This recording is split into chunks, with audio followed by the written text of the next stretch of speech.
Mostly ऐसे लोग दिखाई दे रहे हैं जो शायद पहले बार ही अटेम्प्ट करने वाले हैं, या फिर एक ही दो दिए हुए होंगे आप लोगों ने। कि पहले किसी ने दिया है क्या इससे पहले? अच्छा अच्छा। जैसे बेसिकली सही बताया जाए तो सिलेक्शन का सबसे अच्छे फेज़ में है आप लोग। जो फर्स्ट अटेम्प्ट होता है या सेकंड अटेम्प्ट होता है, सिलेक्शन के लिए सबसे बेस्ट टाइम वही होता है। जितना टाइम लगता जाएगा ना, जितने आपके अटेम्प्ट्स बढ़ते चले जाएंगे, आप उतना ही सिलेक्शन से दूर होते चले जाते हैं, टफ होता चला जाता है सिलेक्शन। मेरा फर्स्ट अटेम्प्ट में ही सिलेक्शन हुआ था पीसीएस में, और वो भी मुश्किल से 3 या 4 महीने की तैयारी से ही हुआ था। तो मैं आपसे यही कहूँगा कि जो फर्स्ट अटेम्प्ट वाले लोग हो हैं ना, वो अच्छे एनर्जी के साथ अगर मेहनत करेंगे तो पक्का आपका सिलेक्शन आसानी से हो जाएगा। क्योंकि जैसे जैसे हमारा टाइम लगता जाता है ना, तो फिर हम लोग बहुत सारे भैया और दीदियों के संपर्क में आते हैं ना। वो लोग बताते रहते हैं फ़लानी कोचिंग का नोट्स अच्छा है, फ़लानी बुक अच्छी है, तो फिर आप लोग कंटेंट को लेके भटक बहुत जाते हैं। फिर क्या होता है कि शुरुआत में हमको ये पता होता है कि हम सिर्फ एक बुक या एक ही कोचिंग का नोट्स लेना है। जैसे यहाँ सर आपको प्रोवाइड कर रहे हैं नोट्स, ठीक है, तो आप अभी सर को पूरी तरह से फॉलो कर रहे हैं और सर को हेड मान के उनको कंप्लीट करना चाहते हैं, है ना। और लेकिन अगर आप 1-2 साल टिक गए अगर यहीं, तो ये मान लीजिए कि हो सकता है आपको ये लगने लगे कि यार यहाँ कुछ प्रॉब्लम है। बट एक चीज़ हमेशा याद रखिए, सिलेक्शन जो होता है वो स्टूडेंट की खुद की कैपेसिटी पे होता है। आप जितना हार्ड वर्क कर सकते हैं और जितना डेडिकेशन है आपका, उतनी जल्दी सिलेक्ट हो जाएंगे। बाकी आप सब लोग सब कुछ जानते हैं, सर ने यहाँ पर्याप्त रूप से आप लोगों को बता रखा होगा। फिर भी अगर आप लोगों के अंदर कोई जिज्ञासा है, कोई प्रश्न है, तो आप पूछ सकते हैं। सर 3-4 महीने में कैसे निकल सकते हैं, जैसे आपने अभी बताया? देखिए क्या होता है कि सबसे बड़ी बात ये होती है कि आपको केवल उतना पढ़ना होता है जितना आपको एग्ज़ाम के रिलेटेड चाहिए होता है। मोस्ट ऑफ द स्टूडेंट्स क्या करते हैं कि वो इकट्ठा करने के उसमें रहते हैं, इनसे भी ले लो उनसे भी ले लो, सब जगह से ले लेके आप बहुत सारे इकट्ठा कर लेते हैं। आपको प्रोफेसर नहीं बन रहा है, ठीक है, ना ही आपको उस सब्जेक्ट से पीएचडी करनी है। आपको केवल उतना पढ़ना है जितना आपका एग्ज़ाम से रिलेटेड है, एग्ज़ाम के लिए इम्पॉर्टेंट है। केवल उतना पढ़िए और उसको ही बार बार पढ़िए। कई सारी बुक्स पढ़ने से अच्छा है एक बुक को 10 बार पढ़िए, कि वो बुक इतना आपके यूज टू हो जाओ आप उस बुक से, कि आपको उस बुक में कुछ भी ऐसा ना मिले कि जो आपने नहीं पढ़ा है। और यकीन मानिए कि आप अगर एक बुक को भी 10 बार पढ़ेंगे ना, तो 10 बार आपको उसी बुक में कुछ ना कुछ नया मिलेगा, होता है ना।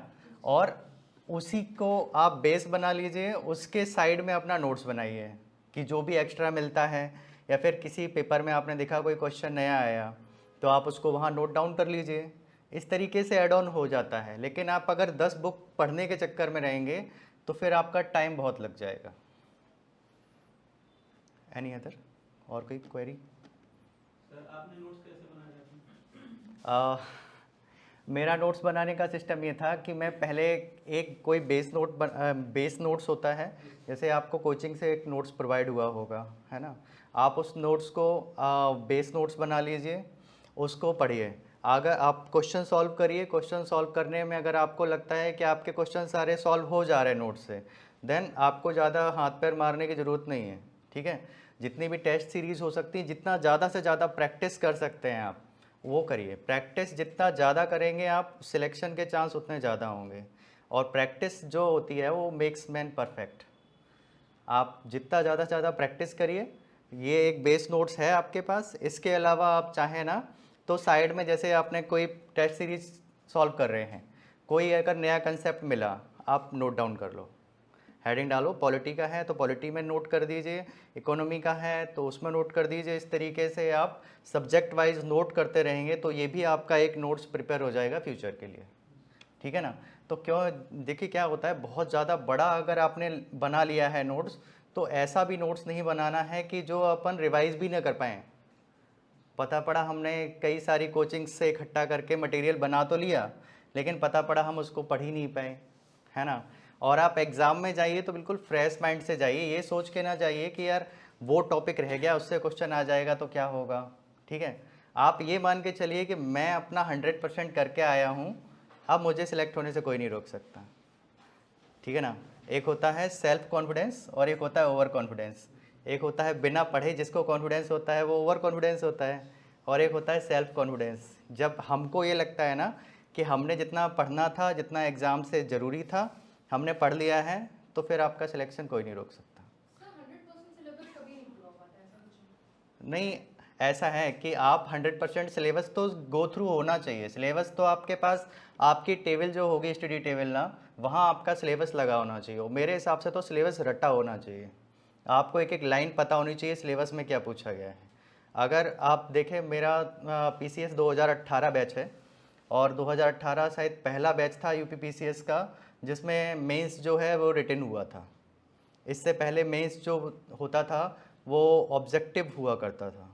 तो हमारे पास कोई वो गाइडलाइन नहीं थी कि किस तरह से पेपर्स वगैरह आने हैं, लेकिन हम लोगों को एक चीज़ कंफर्म था कि आपका जो सिलेबस है उसका एक एक लाइन हमको प्रिपेयर करना है बस। तो इसी तरीके से अगर आप लोग पढ़ेंगे तो ज़्यादा अच्छा रहेगा, क्योंकि आप भटकेइए मत, अपना एक ही चीज़ को पकड़ लीजिए और आप सफल हो जाएंगे उसमें। सर आपने कभी यूपीएससी का अटेम्प्ट किया है? क्योंकि पीसीएस का ही होता है। जी जी जी। आपने सर इंटरव्यू हुआ होगा तो उसके लिए सर आपने डेली लाइफ में सर कुछ फॉलो किया, जैसे इस पर्सनालिटी डेवलपमेंट के लिए सर लास्ट एग्जाम के बाद ही आपने प्रिपेयर किया उसके लिए? देखिए, पर्सनैलिटी एक ऐसी चीज़ है जो ओवरनाइट आप नहीं चेंज कर सकते हैं, है ना। कुछ लोग कहता है ना कि सिलेक्शन के बाद हम अपनी पर्सनैलिटी डेवलपमेंट पे काम करेंगे। Personality is your internal quality, जो आपकी इंटरनल क्वालिटी है वही आपकी पर्सनैलिटी है।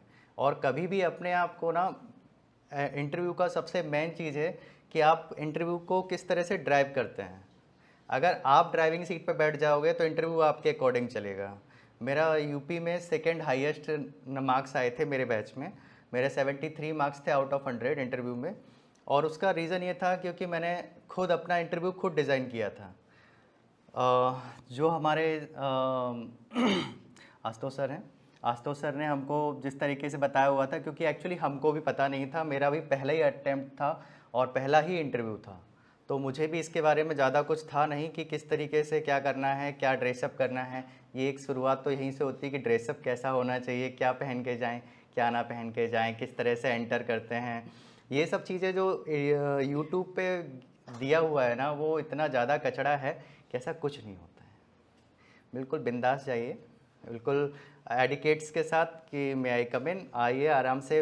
वो चेयर डली रहती है और उसमें आपके हाथ पैर सारा कुछ दिखाई देगा उनको सामने से, पैनल को। ये नहीं है कि आप, क्या है, मेरे साथ एक प्रॉब्लम थी कि मैं अपने ग्रेजुएशंस के ईयर्स के साथ पढ़ाता भी था, तो मुझे वही टीचर वाली क्वालिटी थी मेरे अंदर। मैं हर चीज़ को ऐसा होता है बेटा, वैसा होता है, तो वो हाथ पैर चलने की क्वालिटी बहुत ज़्यादा थी। तो उन्होंने कहा, सर से इंटरेक्ट हुआ मेरा, तो सर ने कहा कि ये चीज़ नहीं करिएगा, आप हैंड मूवमेंट को रोक के रखिए, वरना उनको लगेगा कि ये लड़का अपने आप को कुछ ज़्यादा ही कुछ समझता है ना। तो ये थोड़ा सा कुछ चीज़ें हैं, कुछ चीज़ें अपन को चेंज करनी होती हैं, बाकी तो सब सारा आप लोग जानते हैं। देखिए, आपका जो टेस्ट होना होता है नॉलेज का, वो प्री और मेंस में हो चुका है। अब आपको सिर्फ और सिर्फ आपको प्रेशर बेयर करना आपको आता है कि नहीं, कॉन्फिडेंस लेवल आपका कितना है। पता पड़ा आप सो रहे हैं, फ़ोन आ गया कि फ़लानी जगह हिंदू मुस्लिम लड़ गए, ठीक है। अब आप घबरा गए, अब आपको समझ में नहीं आ रहा क्या करना है। आप DSP लगा है, फ़ोन करने हैं आपको, अरे SDM साहब बताइए बताइए क्या करना है। आपको कुछ समझ में, अरे मार दो यार, सबको गोली मार दो, है ना। तो वहाँ आपको प्रेशर सिचुएशन में दो तरह के लोग होते हैं, एक तो प्रेशर में निखर के आते हैं और दूसरा बिखर जाते हैं, है ना। तो बस केवल आपको प्रेशर हैंडल करना आना चाहिए और कॉन्फिडेंस लेवल आपका हाई होना चाहिए। और आप अगर गलत भी कुछ बोलते हैं तो आपको उसको जस्टिफाई करना आना चाहिए। जितने भी ऑफिसर्स होते हैं, वो अगर सारे ऑफिसर्स अच्छा काम करने का प्रयास करते हैं, लेकिन कभी कभी उनसे कुछ गलत डिसीजंस भी हो जाते हैं। तो कभी आपने देखा है कि ऑफिसर सामने आते हैं और बोलते हैं, सॉरी मैंने गलत बोल दिया, गलत डिसीजन ले लिया। ऐसा कोई नहीं करता, क्योंकि ऑफिसर्स को पहले ही सिखाया जाता है कि आप अगर गलत भी डिसीजन ले रहे हैं ना, तो आपके अंदर कैपेसिटी होना चाहिए कि आप उसको जस्टिफाई कर सकें कि हमने इस कारण से ये डिसीजन लिया था, ठीक है ना। ये आपका कॉन्फिडेंस लेवल आपका चेक होता है इंटरव्यू के दौरान, ठीक है। और ज़्यादा इन नॉलेज का टेस्ट जितना भी होना होता है वो हो चुका होता है, और थोड़ा बहुत करंट और आपसे रिलेटेड आपने जो भी अपनी हॉबी बताएंगे कि हमारी क्रिकेट का है या किसी चीज़ का है, तो वो उस चीज़ से पूछेंगे आपसे। जी सर, मैं पूछ रहा हूँ कि आपने सर पर्सनालिटी के लिए फिर कैसे रोज मतलब डेली सर क्या करते थे वैसा कि पर्सनालिटी डेवलपमेंट? देखिए, मेरे साथ एक समस्या थी जो कि मैं कोई भी बात होती थी मैं उसमें अटक जाया करता था, बहुत थोड़ा अटक अटक के बोला करता था, मेरे को फ्लुएंट बोलना नहीं आता था, ये मेरे साथ समस्या थी। तो मैंने क्या किया कि मेरे घर में मेरे भाई बहन थे, उन लोगों के साथ बैठ कर के इंटरव्यू देना स्टार्ट कर दिया था। और ये मान लीजिए आप इंटरव्यू में ज़्यादा समय नहीं दिया जाता आपको, जैसे आपका मेंस का रिजल्ट आएगा विद इन 15 डेज तो मैक्सिमम है, आपको मुश्किल से मुश्किल 7 या 10 दिन मिलेंगे आपको। और उसमें आपको केवल क्या करना है कि अपने सिलेबस को एक सरसरी निगाह से पढ़ जाइए कि अगर कहीं कुछ पूछ दे तो वो आपको ऐसा ना हो कि एम्बैरेसिंग हो, ठीक है ना। और गलत मत बताइए, वहाँ इंटरव्यू का सबसे बड़ा पॉइंट है, गलत मत बताइए। अगर आपको नहीं आता है तो सॉरी सर करके निकल जाइए, ठीक है ना, लेकिन गलत मत बताइए। अगर आप गलत बताएंगे तो इम्प्रेशन ख़राब हो जाता है, ठीक है ना, कि उनको ये हो जाएगा कि आपके फंडे क्लियर नहीं हैं, आप कंसेप्ट क्लियर करके नहीं आए हैं, आप तुक्के से सिलेक्ट हुए हैं मेंस, और तुक्के से ही आपका मेंस निकला हुआ है, प्री निकला हुआ है। तो आप कुछ गलत मत बताइए, नहीं आता है तो सॉरी बोलिए, कह आगे बढ़िए, ठीक है ना। और अगर आपको कोई आंसर कंफर्म है कि हमने जो बताया है सही है, तो आप उनको वो कितना भी कहते रहें कि अरे क्या यार कुछ पढ़ के नहीं आए तुम, कैसे सिलेक्शन हो गया तुम्हारा, तो आप डरिए मत, क्योंकि वो ये भी चेक करते हैं कि आप ऐसी कंडीशन में दबाव में आते हैं कि नहीं आते हैं। वही मैंने कहा ना कि बिखरेंगे आप या निखरेंगे, ये आपकी क्वालिटी है। एनीथिंग? और किसी का कोई क्वेश्चन नहीं है? सर इफ पॉसिबल कभी तो आप अपने नोट्स शेयर करिएगा, कभी कोचिंग में आके तो जैसा आपको सुटेबल हो टाइम लगेगा। नोट्स वगैरह, अच्छा अच्छा। देखिए एक्चुअली क्या है कि आजकल प्रशासन में काम बहुत ज़्यादा है ना, पॉसिबल तो इतना नहीं हो पाता है। मैं सर से भी काफ़ी समय से मिलना चाह रहा था, और मिलते मिलते 2018 बैच है मेरा, और मिलते मिलते आज 21 बैच तक का एग्ज़ाम हो चुका है, आज आ पाया हूँ मैं आप लोगों के सामने। प्रयास रहेगा। वैसे मैं आपको बता देता हूँ कि नोट्स जो होता है मेनली तो आप दो चीज़ें पकड़ के चलिए।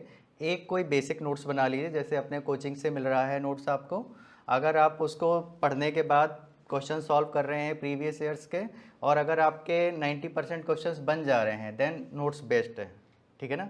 फिर आपको क्या करना है, एक साइड अपनी बुक बनानी, कॉपी बनानी है, जिसमें जो नया मिल रहा है उस टॉपिक से रिलेटेड उसको नोट करते रहिए, ठीक है ना।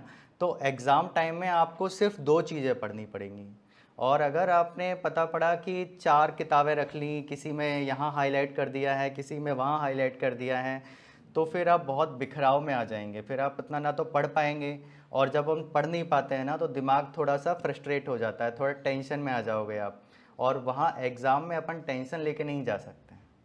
एग्ज़ाम में बिल्कुल बिंदास होके जाइए। मेरा एग्ज़ाम था, मैंने देखा था कि मेंस में सारे के सारे लोग जितने वहाँ देने आए थे मेंस, मोस्टली ऐसे लोग थे जो दिल्ली में किसी कोचिंग के टीचर्स थे, कोई किसी में निर्माण में पढ़ा रहा है, कोई वहाँ दृष्टि में पढ़ा रहे हैं, ऐसे ऐसे टीचर्स लोग वहाँ एग्ज़ाम देने आए थे।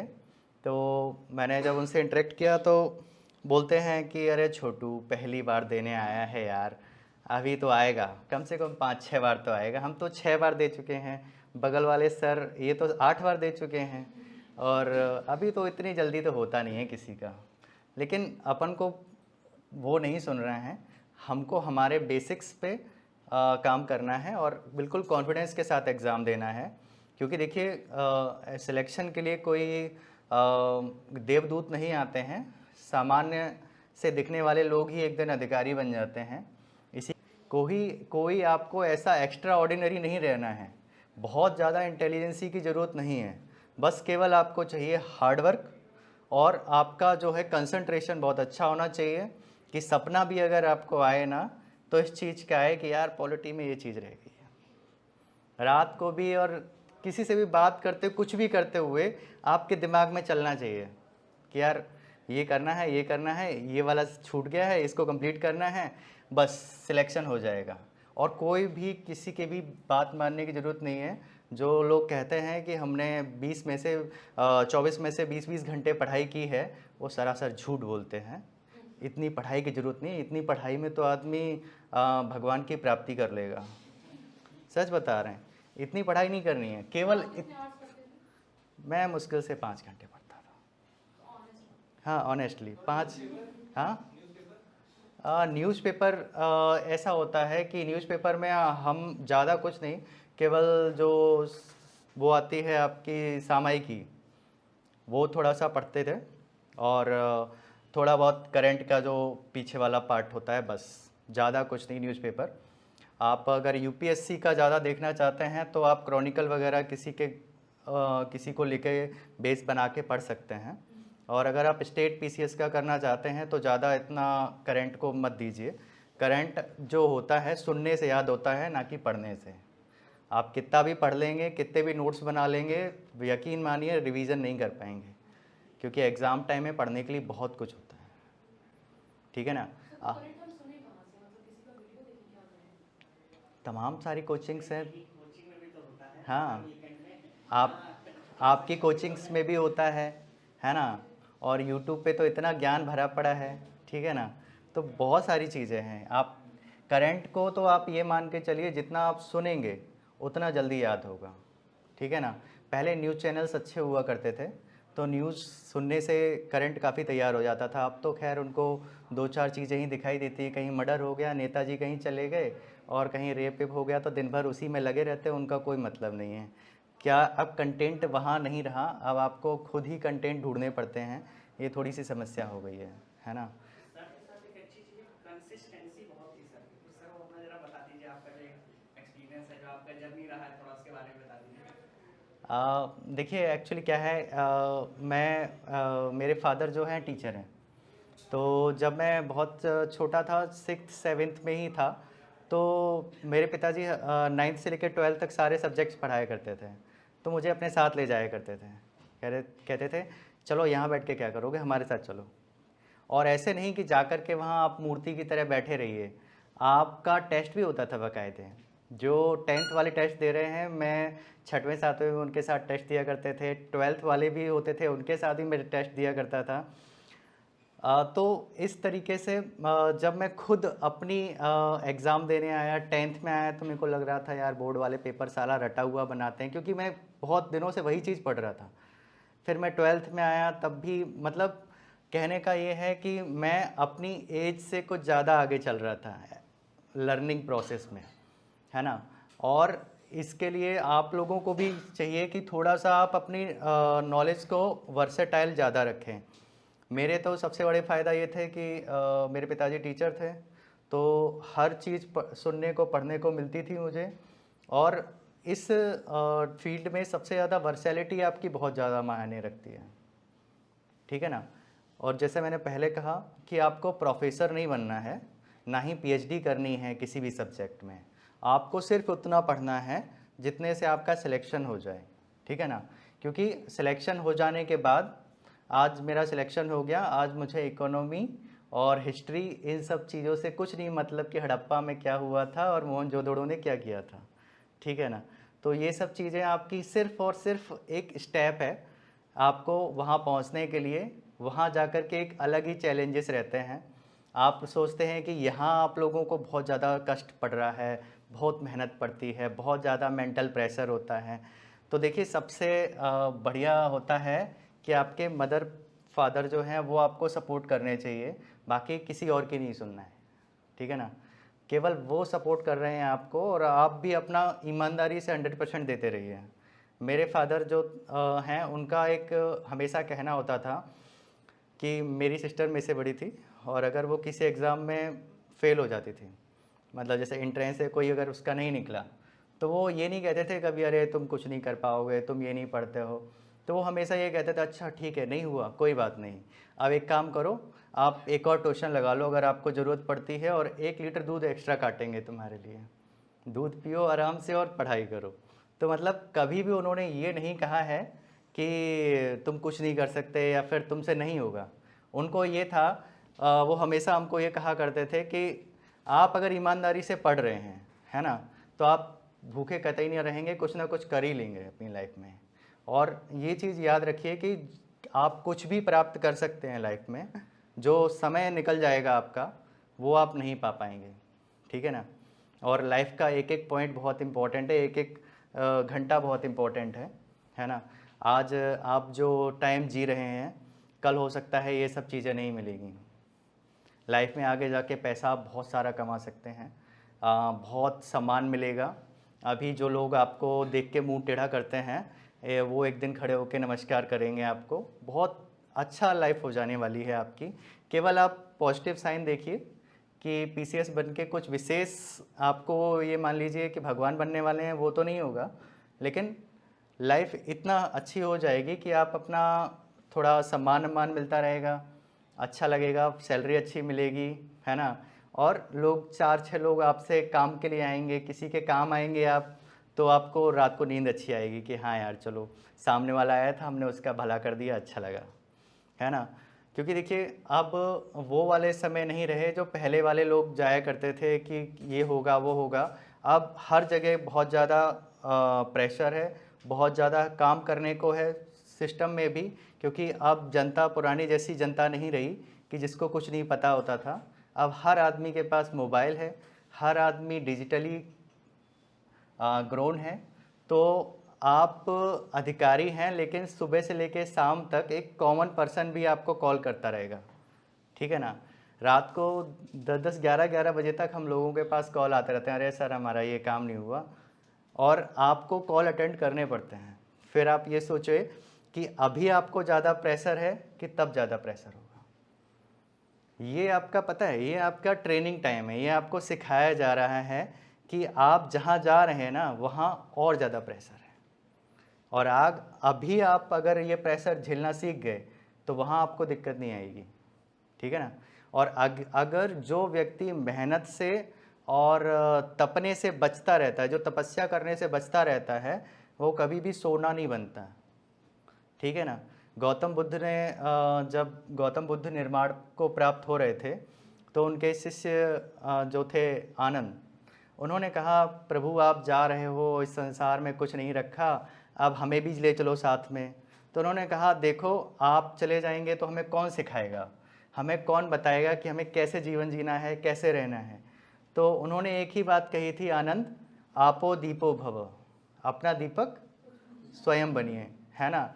आपको कोई भी वर्क जो है आप खुद जानते हैं कि अगर आप सही डायरेक्शन में मेहनत कर रहे हैं तो आपको कितनी अच्छी नींद आती है।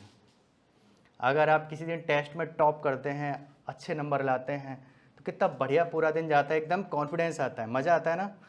और यही करना है, कहीं से भी किसी भी दिन ऐसा नहीं करना है कि अरे यार टेस्ट तो होते ही रहते हैं यार, हर सैटरडे संडे होते हैं, फ़लाने दिन फ़लानी निकली थी, आज फ़लाना निकल गया, कोई बात नहीं है। लेकिन ऐसा नहीं होना है, वाई नॉट मी, क्यों नहीं हूँ मैं जो पहली रैंक ला सकता है।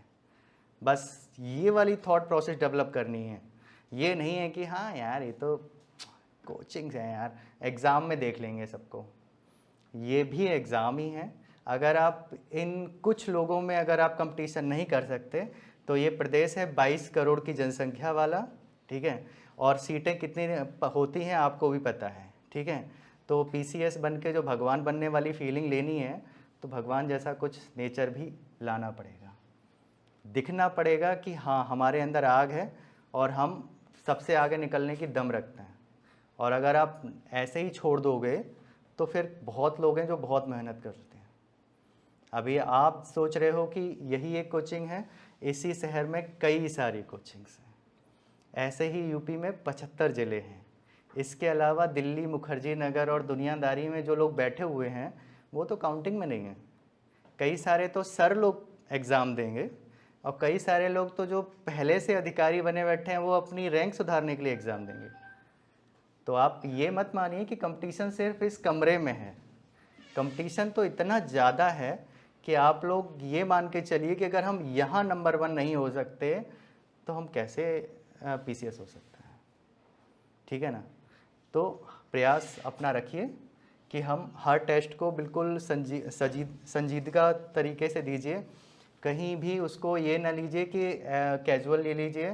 सर जो भी पढ़ा रहे हैं उसको आप बिल्कुल सीरियस पढ़िए, जा कर के अपना रिवाइज़ करिए, अपने नोट्स जो हैं उनको कई बार गो थ्रू हो जाए आपकी नज़रों से, और एग्ज़ाम के दिन आपके अंदर ये फीलिंग नहीं रहनी चाहिए कि हमने फ़लानी चीज़ नहीं पढ़ पाई, ठीक है ना।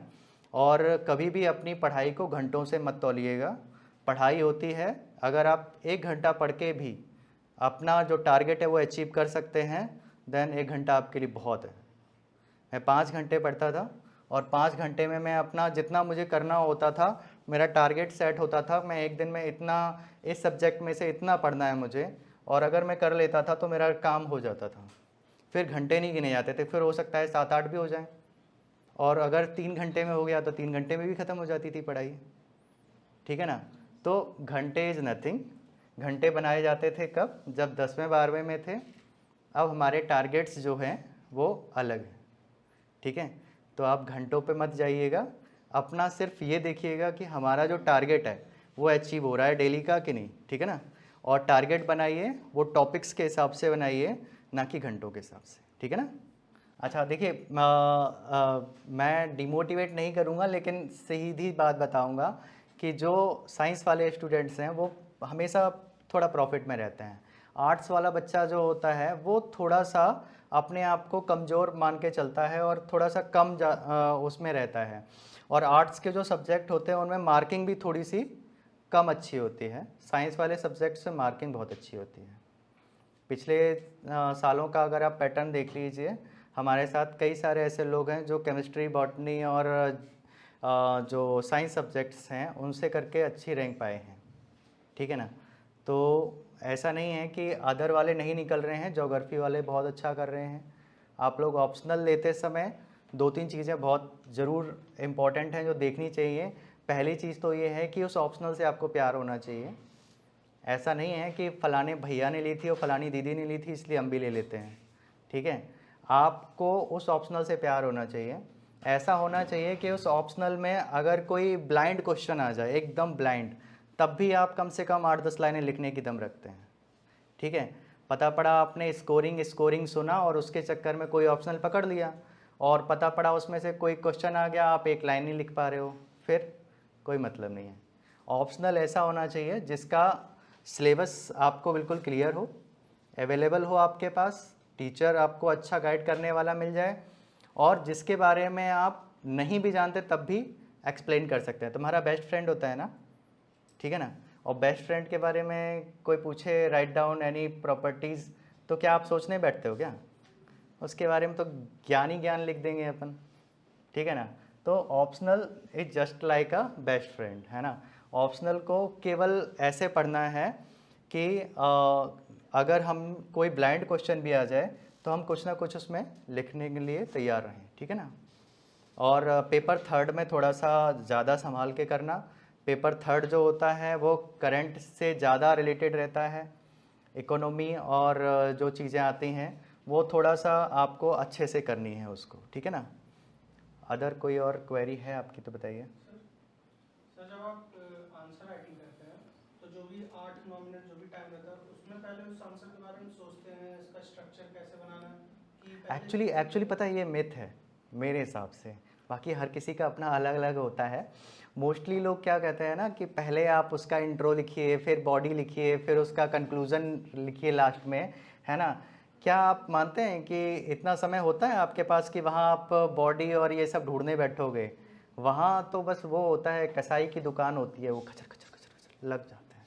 वहाँ आपको सोचना, आपके दिमाग का इतना तेज़ होना ज़रूरी होता है कि आपने क्वेश्चन देखा और आपका दिमाग फ्रेम करे बैठा है कि खटाखट लिखना स्टार्ट, है ना।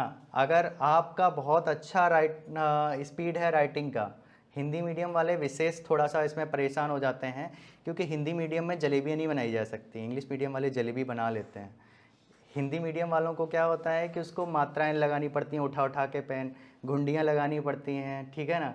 तो हिंदी मीडियम में स्पीड डाउन होती है, और फिर पेपर अटेम्प्ट करने में जब 42,000 से ज़्यादा वर्ड आपको लिखने हैं विद इन 3 आवर, और एक दिन में 2 सब्जेक्ट होने हैं आपके, ठीक है ना। एग्ज़ाम्स जब प्री मेंस के एग्ज़ाम्स ख़त्म हुए थे ना, उसके 15 दिन तक मेरी गर्दन अकड़ी हुई थी, क्योंकि जब गर्दन झुक जाती थी उसमें लिखते समय ना, तो वो होश नहीं रहता था कि कब ऊपर होनी है, क्योंकि इतना समय ही नहीं होता था कि आप जो बोल रहे हैं ना कि फ्रेम कैसे करना है। फ्रेम आप यहाँ बैठ के इत्मीनान से कर सकते हैं, वहाँ आप इतना टाइम नहीं होता है कि आप सोच सकें, ठीक है। लेकिन ऐसा भी नहीं करना है कि बिल्कुल ही आप बिना सोचे समझे जो मन में आ रहा है लिख रहे हो, ठीक है। अकबर पूछा जाए और आप उसमें शाहजहाँ और बीरबल लिख के बैठ जाओ, है ना, नहीं ऐसा नहीं है। लेकिन ये है कि ये जो आंसर फॉर्मिंग जो है, यो कहा जाता है, नियम तो यही है कि आप उसका पहले बताएं जो उसने पूछा है, वो इंट्रो दीजिए, फिर उसके बाद उसकी बॉडी में आइए और फिर उसके बाद अपना कंक्लूज़न दीजिए कि हाँ हम क्या सोचते हैं इसको लेकर के, ठीक है ना। तो ये प्रॉपर वे होता है, लेकिन हमें नहीं लगता है कि ऐसा प्रॉपर वे एग्ज़ाम में पॉसिबल हो पाता है, ठीक है ना। आप लोग यहाँ जब एग्ज़ाम देते हैं, मेंस के सर करवाते होंगे, तो उनमें आप ट्राई करिए, उनमें अगर आप बनाना सीख जाएंगे और टाइम टू टाइम बना रहे हैं टाइम के साथ, तो आप बना ले जाओगे वहाँ भी। और अगर आपकी प्रैक्टिस नहीं है तो वहाँ आपको फिर सोचने का समय नहीं है, बहुत तेज़ करना होता है। और लास्ट में अगर कहीं तुम्हारे 12-12 नंबर वाले जो क्वेश्चंस आते हैं और 1-2 छूट गए, तो ये मान लो सीधा STM से चपरासी, है ना, रैंक बिल्कुल ही ख़त्म हो जानी है। तो इसलिए ऐसा नहीं करना है, अपन को पूरा पेपर अटैम्प्ट करना होता है मेंस में सिलेक्शन के पास पहुंचने के लिए। अगर आपके क्वेश्चन छूट गए तो आपको बहुत दिक्कत हो जाएगी। मीडियम मेरा हिंदी मीडियम था, हिंदी मीडियम का है हूँ मैं, इसीलिए मैं आपको और अच्छे से बता रहा हूँ ये बात, क्योंकि हिंदी मीडियम में राइटिंग स्पीड का एक बहुत बड़ा इशू होता है। इंग्लिश मीडियम वाले तो बढ़िया जलेबी बनाते हैं, उनका पेन जहाँ रख दिया जाता है वहाँ से सीधा फुल स्टॉप पे जाकर रुकता है। और हिंदी मीडियम वालों को थोड़ा सा इशू रहता है कि उन्हें बार बार पेन उठाना पड़ता है, ठीक है। और पेन जो है ऐसा रखो, आपने जैसे ये दुकान सजाई हुई है ना, इस टाइप से नहीं, है ना, जो 1 या 2 पेन किसी भी कंपनी का जो आपको अच्छा लगता है, इजी टू राइट, वो आपके हाथों में सेट हो जाना चाहिए, है ना। ऐसा नहीं है कि आप लिखते लिखते आपको पता चला फलाने ने कहा रोटोमेक ले लो, वो कह रहा है रेनॉल्ड ले लो, ऐसा नहीं है। जो आप एक पेन लिख रहे हैं वो आपके हाथों को फ्रेंडली हो जाएगा और उससे स्पीड बनेगी आपकी, है ना। ये कई सारे पेन्स की ज़रूरत नहीं है। आप लोग जो जो नोट्स बनाते हैं, नोट्स में तो चलो ठीक है आप कर ले जाएंगे, वहाँ आपको दिक्कत आएगी, है ना। इसलिए किसी भी एक पेन को पकड़ लीजिए, उसी से आप अपना आंसर राइटिंग तक का सफ़र तय कीजिए, ठीक है। Best of luck to all of you, है ना। और एक चीज़ हमेशा याद रखिए कि सिलेक्शन लेना कोई टफ़ काम नहीं है ना। बस मेन चीज़ यही है कि आपके अंदर डिटर्मिनेशन और हार्ड वर्क, 2 सबसे ज़्यादा इम्पॉर्टेंट चीज़ें हैं। देखिए शॉर्टकट नहीं होता है, हार्ड वर्क तो आपको करना पड़ेगा, जो मेहनत से बचता रहेगा वो यहीं बैठा रह जाएगा, ठीक है ना।